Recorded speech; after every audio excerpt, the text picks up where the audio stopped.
Povo de Deus, Salmo 87, Jerusalém, amada de Deus, Salmo dos filhos de Corá, cântico. Aqui nós temos um salmo de exaltação à cidade de Jerusalém. Algo muito típico, né? Na cultura judaica.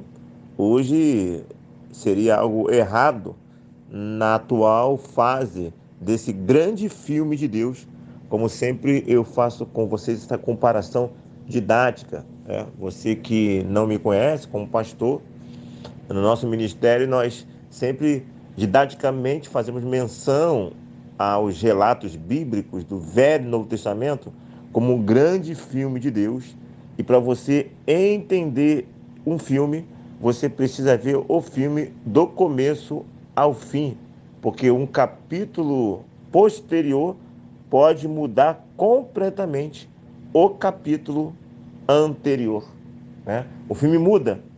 E se você não vê o filme todo, você tem tudo para entender esse grande filme de maneira errada.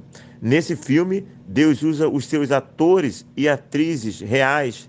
Nesse filme tem drama, tem todo tipo de gênero, né? Tem humor, tem todo tipo de gênero do filme. E neste filme, há partes que Deus determina que vai acontecer e não está dentro da liberdade humana determinadas partes do filme. Ele vai fazer acontecer, ele vai mover corações para acontecer. E há partes deste filme que os atores e atrizes têm a sua liberdade, porque essa liberdade deles não vai interferir no objetivo final do filme. E por último, eu tenho falado que o final do filme será muito bom. Tem terror no filme, tem drama no filme, tem humor no filme, tem tudo quanto é o gênero. Mas no final de tudo, o filme vai ser muito bom, ok? E aqui então é um louvor a Jerusalém, algo que não caberia nessa parte atual do filme. Que o louvor, o engrandecimento é dado apenas a Deus.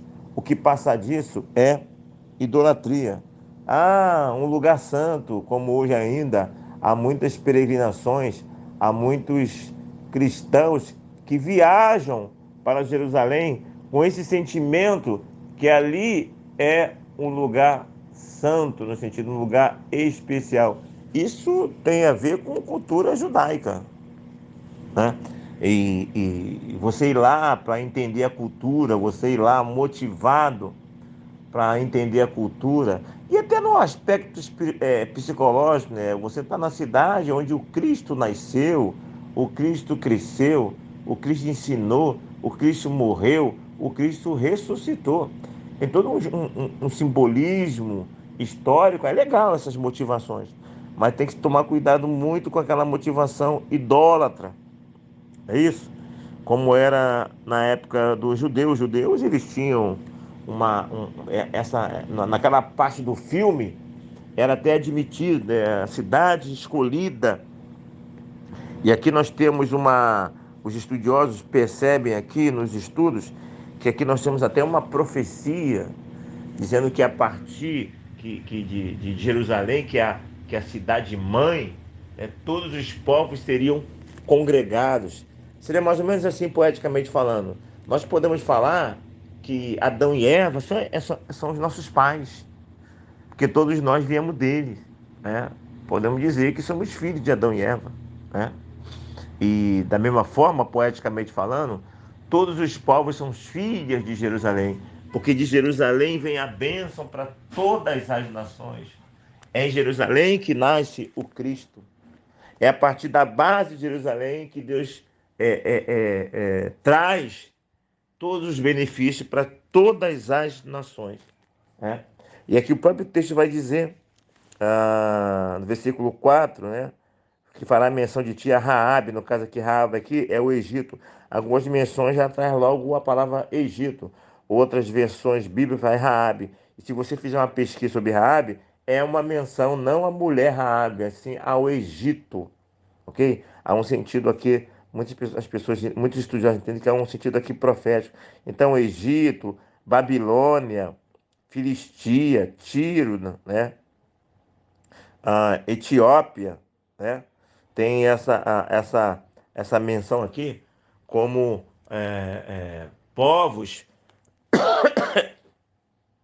que vieram a ser congregada ao povo de Deus por meio da base, que é a Babilônia. Então a Babilônia é a cidade mãe e o restante dos povos nasceram por meio dela. Por meio dela vem a salvação. Por meio dela vem o livramento. Ela é a base. Então todas as nações são congregadas a Deus a partir dessa base, Jerusalém, Sião. Não é isso? Essa é a expressão poética desse texto aqui do Salmo 87. Ok? Olha o versículo 7. Todos os cantores, saltando de júbilo, entoarão: todas as minhas fontes são em ti. Então, ela é a base, ela é a matriarca, ela é a cidade-mãe. Dali se originou todas as bênçãos para todas as bases da terra. Percebe? É interessante que o Abraão ele foi chamado, né, lá na cidade de Ur dos Caldeus, né? E a história vai ter origem em Abraão, é isso? Vai ter origem em Abraão. O Abraão ele é o protótipo a nível de homem, mas a nível de cidade, Jerusalém é o referencial máximo. Bom, vamos pensar aqui em algumas coisas práticas. Montes, o texto fala aqui de Montes Santos. Aí você deve tomar cuidado, porque se nós não tomarmos cuidado com o véu do templo que se rasgou, a gente começa a ver locais como santo, nós começamos a ver a igreja como santa a nível de prédio, né? Nós devemos estudar o judaísmo, essa cultura bela judaica. É importante você entender toda a cultura judaica, entender todo esse histórico, mas se não tomar cuidado, acaba misturando cristianismo com judaísmo. Aí daqui a pouco você tem lugar santo, você tem lugares na igreja que é santo, que é o chamado o altar lá na frente. Aí tem que tomar cuidado com isso, essa separação, porque o filme já mudou, o capítulo do filme novos já mudaram.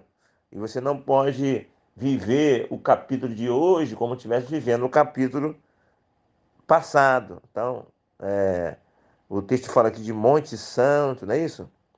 Ó, o Senhor ama as portas de Sião, mas nós devemos lembrar que o Senhor, amando essa cidade santa, o Senhor amando as portas, que é a segurança de Sião, ele mesmo mandou destruir essa cidade, porque a cidade não honrou teu santo nome.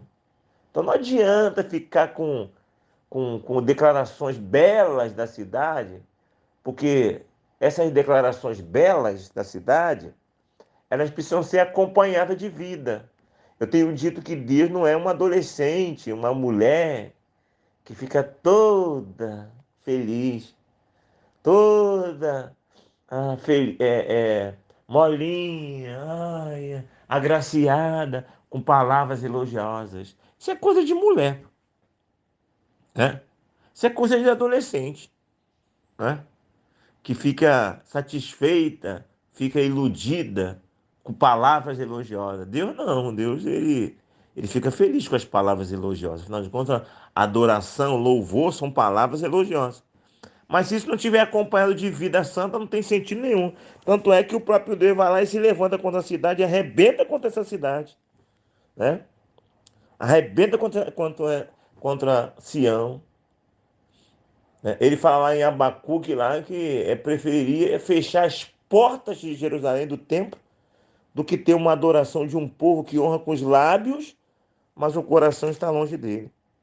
Então, muito mais que elogio, essa é a palavra principal. Deus quer vida. E o povo elogiava muito lá no judaísmo, mas tinha pouca vida. Aí não tem sentido.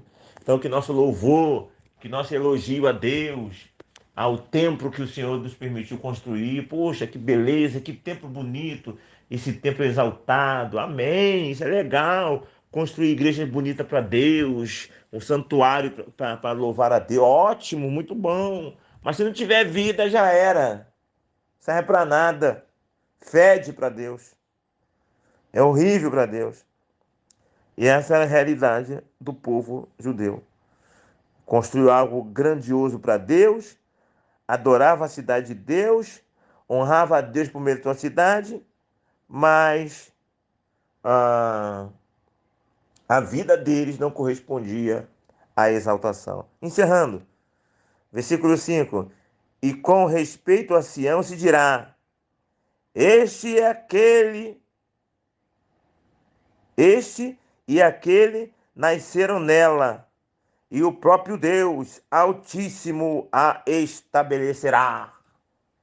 Verdade. Deus tem essa predisposição de estabelecer. Mas se a vida não corresponder a uma realidade, esse texto poderá ser lido assim: este e aquele nasceram nela, e o próprio Altíssimo a destruirá. Essa é a realidade. Deus estabelecerá se a santidade estiver junto com a exaltação, e Deus a destruirá se a santidade, se o pecado, né, não estiver junto, se o pecado estiver junto com a exaltação. Foi o que aconteceu. Deus fez, Deus arrebentou, Deus fez a ferida, mas estava disposto de sarar essa ferida. Meu irmão, Deus está disposto a te exaltar, a me exaltar. Aqui temos um templo glorioso, uma vida gloriosa, tudo isso. Mas tem que estar atrelado à obediência à palavra do Senhor. Como aquela canção, né? Se o meu coração estiver sempre puro e fiel a ti, se a tua palavra sempre for o meu prazer, o deserto então fará manancial, né? E aí tudo poderá ser diferente. Pense nessas coisas e que Deus nos abençoe.